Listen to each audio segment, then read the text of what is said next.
करा सर. तारळी धरणाचं रिंग रोडचं काम मी करतोय. काम जून 22ला मंजूर झालेलं आहे. 2-3 वर्ष काम व्यवस्थित चाललं होतं. मागच्या वर्षी अधीक्षक अभियंता यांनी आम्ही जी मटेरियल टेस्टिंग करतो कामासाठी योग्य मटेरियल आहे का नाही त्याचा रिपोर्ट क्वालिटी कंट्रोल विभागानं ओके म्हणून दिला 2 मे आणि 14 मेला. त्याच्यानंतर आम्हाला काम 1 दिवसाचं करायचं, परंतु त्याची मंजुरी मात्र दिली ऑक्टोबरमध्ये. आता ऑक्टोबरमध्ये मंजुरी दिल्यानंतर त्याची मुदत होती परत 2/5/26 पर्यंत, म्हणजे 1 वर्षाची मुदत असते. ह्या 1 वर्षात काहीच केलं नाही. मधल्या वेळेत मी काय काम केलं मंजुरीच्या हिशोबाने ते यांनीच करायला मला सांगितलं की तुम्ही काम करा, आम्ही मंजुरी देतो. आणि आता आज जून महिना आला तरी मला मंजुरी मिळत नाही. त्याच्या आधीनं 100 वेळा मी भेटलो असेल की बाबा ही करा म्हणून. मध्यंतरी कलेक्टर ऑफिसला पण मी उपोषणाचं ह्याचं नोटीस दिली होती 4 महिन्यापूर्वी, तरी सुद्धा काही त्याच्यावर फरक पडलेला नाही. काल परवापर्यंत म्हणलं की अजून मला 10-15 दिवस येते, त्याच्यावर पण काही विषय नाही. मी जर केलं असेल काम तर मी काम केलेले, परवानगी तुम्ही दिलेली नाही.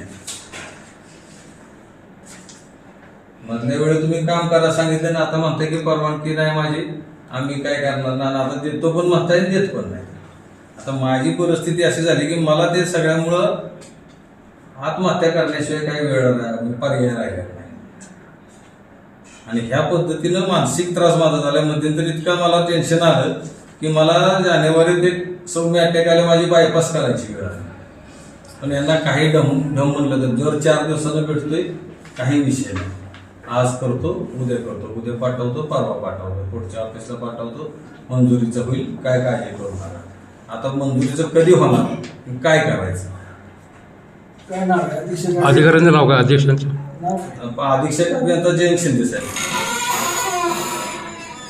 किती याचं काम आहे एस्टिमेट? नाही सगळ्या कामाचं नाही, आता केलेलं काम एक 50-60 लाखाचं असेल त्याचा विषय. वर्क ऑर्डर 22ची. वर्क ऑर्डर कितीचे? वर्क ऑर्डर 26-27 कोटीची. काम किती झालं? नाही इरिगेशनचं काम आहे, शासन औषधानातलं काम आहे. वळण रस्ता नाही, काम निम्म पूर्ण झालेले, पार्ट टाइम पार्शल पूर्ण झालेले. सगळं काय काम झालेलं नाही अजून, त्याचं भूसंपादन वगैरे आहे थोडंसं. कारण नेमकं काय असू शकत? समजून घ्या की काय असेल. आता आम्ही समजवणार कसं आम्हाला? नाही आता काय झालं त्यांनाच माहिती ना, ते काय करायचे. काय कदाचित सॅम्पल एखाद्या कॉन्ट्रॅक्टरचं करून नसतं तसाही विषय. मला माहित नाही काय. मी 100 वेळा विचारलं की काय मला असं का करताय तुम्ही? नाही करतो की, नाही करतो की. कामाचा विषय आता चाललाय अलीकडचं, म्हणजे सातारा तालुक्यातलं जे काम आहे त्याचं भूसंपादन राहिले पलीकडचं सावरगड बाजूचे. अच्छा, आता तुम्ही जे कम्प्लीट केलेलं काम आहे त्याचं बिल तुमचं हे काम किती झालेलं आहे? त्याचं 60-1 लाखाच्या आसपास असेल. 60-1 लाख अमाऊंट झाली, पण लांबी किती? लांबी 500-300 वगैरे असे काहीतरी. 500-300. पण आता तिथे तुम्ही पुढचा पीस आहे, पुढचा पीस आहे, पशीतला पीस आहे. साहेब आता तू मला हे जे मिक्स डिझाईन आमच्या कॉन्क्रीटचं असतं त्याचं त्यांनी मंजूर करून ते मान्यतेसाठी मान्यता देऊन क्वालिटी कंट्रोलला परत कळवायला पाहिजे. त्यावेळेस मला काम करायला परवानगी मिळते. ते त्यांनी 2 वर्ष झालं कळवलंच नाही.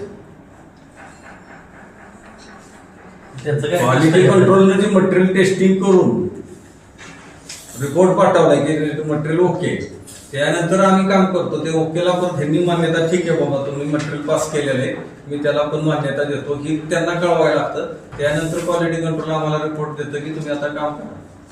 आता अभियंता तेच लोकांची बदली झाली. पेमेंट झाले 60-70 लाख रुपयाचं जे काम केले त्याची परवानगीला द्यायला पाहिजे ना त्यांनी. ती परवानगीच मिळत नाही, त्यामुळेच घोटाळा होतोय ना. आता 1 वर्ष झालं म्हणजे तुम्ही कामं केली. परवानगी यायच्या अगोदर परवानगी मिळेल ह्याच्यावर केलंय का? पण काम केले म्हणजे काय फार मोठा गुन्हा केलेला नाही ना, सगळ्यांनी मिळून ते काम केलेलं आहे ना ते. आता परवानगी मिळायसाठी ह्यांच्याकडे आल्यानंतर ह्यांनी द्यायला पाहिजे ना ते, म्हणजे लगेच फॉरवर्ड करायला पाहिजे ना. ह्या कामाची मुदत कधी आहे? कधीपर्यंत आहे? मला मुदत आहे आता ते 30 जून पर्यंत आहे, पण मुदत मिळेल कारण अजून थोडंसं कामाचं भूसंपादन वगैरे, त्यामुळे मुदत वाढ मिळेल. भूसंपादन झालेलं नाही ते वगैरे. काम अजून चालू आहे. हा, काम चालू राहणार आहे अजून वर्ष दीड वर्ष. नक्की तक्रार त्यांनी रिपोर्ट करायला पाहिजे ना, पुढचं मिक्सरीचं मंजूर झालेल्याचा रिपोर्ट पुढे करायला पाहिजे ना. कोणी करावं? अधीक्षक अभियंत्यांनी पुढे द्यायला पाहिजे ना त्यांनी की बाबा माझ्याकडनं मान्यता आहे, पुढे काम चालू करा म्हणून. म्हणजे तुम्ही ऍडव्हान्स मध्ये ऍडव्हान्स मध्ये केले थोडं करायचंय ना मला, त्याचं दोन्ही पण व्हायला ना ते. त्याचं pending आहे आणि जरा ठरवायचं. वेगळं काय कारण आहे? कोण मुद्दाम वरून काय काय माहित नाही, राजकीय काय हात आहे? बहुतेक राजकीय काय नसावं. मग त्यांची काय इंटरेस्ट आहेत का अधिकाऱ्यांची काय? आता त्यांच्याच मला त्यांनी तर मला काय बोललेलेच नाही ना, ते पण बोलत नाही काय.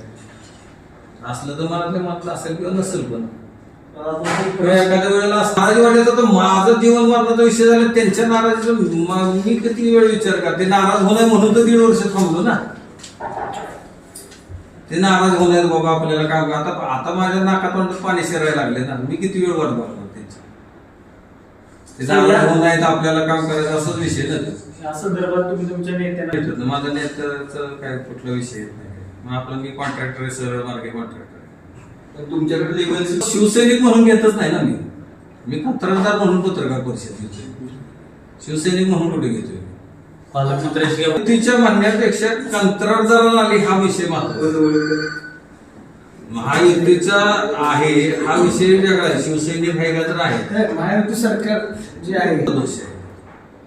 अधिकाऱ्यांना त्यांच्या मनाप्रमाणे आता त्यांचं काय म्हणणं आहे की मी 4.5-4.5 वर्ष येते, मला वाटलं नाही तुम्हाला काय करायचं, मी काय करायचं त्यांना, मी माझं मी देतो की करतो की, मी कुठं नाही म्हणले.